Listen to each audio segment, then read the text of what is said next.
warahmatullahi wabarakatuh. Kali ini kita akan membahas sifat koligatif larutan dari pengenalannya. Ya, ini adalah contoh penerapan sifat koligatif larutan dalam kehidupan sehari-hari, yaitu es krim. Tahukah kamu bagaimana es krim itu dibuat? Ya, es krim itu dibuat dengan cara mencampurkan berbagai macam zat ke dalam suatu cairan ya. Kalau misalnya air kita bekukan, dia akan menjadi keras seperti batu. Tapi kalau es krim dia akan tetap lembut gitu ya, karena dia terdiri dari berbagai macam campuran. Ini adalah penerapan sifat koligatif larutan, yaitu penurunan titik beku. Titik beku air 0 derajat Celcius, maka ketika di dalam lemari es dia akan berupa beku menjadi batu. Sedangkan kalau titik beku es krim itu kurang dari 0 derajat Celcius, sehingga dia belum menjadi batu. Untuk zat non-elektrolit dalam air masih berbentuk molekul-molekulnya, sedangkan zat elektrolit dalam air berbentuk ion.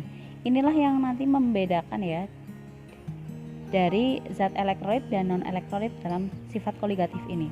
Jadi, oleh karena zat non-elektrolit tidak terurai menjadi ion dan zat elektrolit terurai, jumlah zat terlarut dalam larutan elektrolit pasti lebih banyak daripada larutan non-elektrolit. Akibatnya sifat koligatif kedua larutan tersebut nanti berbeda. Kita berbicara tentang faktor Van Hoff. Rumus untuk faktor Van Hoff ini adalah I sama dengan 1 plus alfa dalam kurung N min 1, di mana I adalah faktor Van Hoff, alfa yaitu derajat disosiasi atau derajat ionisasi yang nilainya 0 sampai 1, dan N itu adalah jumlah ion ketika terurai. Derajat ionisasi ini alfa itu untuk asam kuat, basa kuat, dan garam itu 1, di mana mereka adalah zat-zat yang termasuk ke dalam elektrolit kuat. Sedangkan basa dan asam lemah itu di antara 0 dan 1 ini masuk ke dalam elektrolit lemah. Dan zat non-elektrolit sama dengan 0. Contohnya ada asam asetat yaitu CH3COH terurai sebagian dalam air sebanyak 1%. 1% artinya alfa sama dengan 0,01. Ketika CH3COH dia adalah senyawa ion ya, menjadi ion ketika terurai dalam air maka menjadi ion CH3COO- dan H+, sehingga jumlah ionnya atau N sama dengan 1 ditambah 1 sama dengan 2.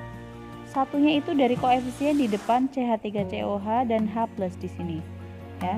Sehingga untuk nilai faktor Van Hoff-nya I sama dengan 1 plus alfa kali N min 1 sama dengan 1 plus 0,01 kali 2 dikurangi 1 sama dengan 1,01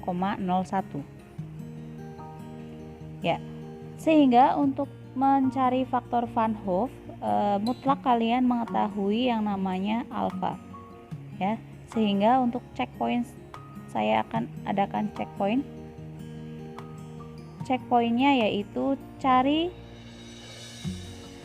5 zat yang termasuk elektrolit kuat, elektrolit lemah, dan non-elektrolit ya.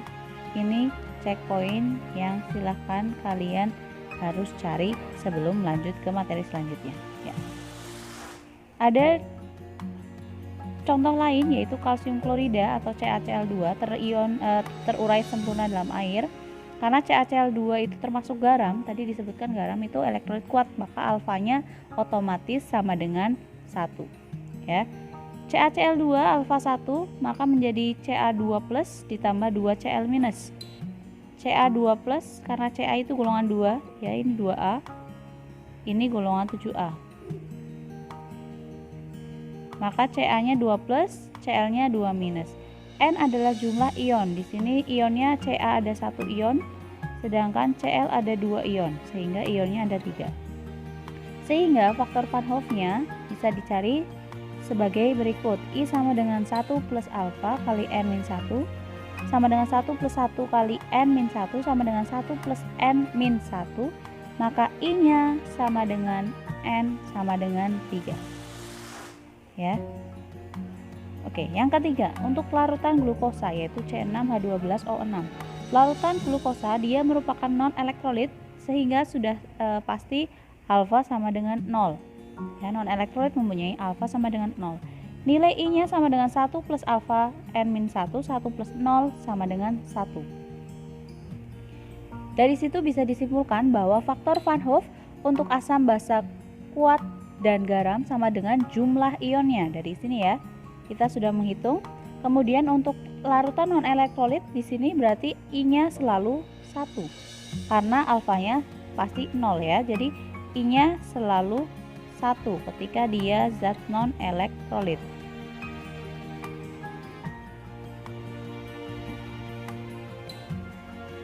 Ya, untuk checkpoint yang kedua yaitu bagaimanakah nilai faktor Van Hoff untuk zat berikut? Ada H2SO4, HLOH3, alfanya 0,02 dan minyak bumi. Cari dulu sifat masing-masing zat termasuk asam, basa, garam atau molekul. Ya, sekian untuk materi pendahuluan tentang sifat koloid. Silahkan bisa dikerjakan.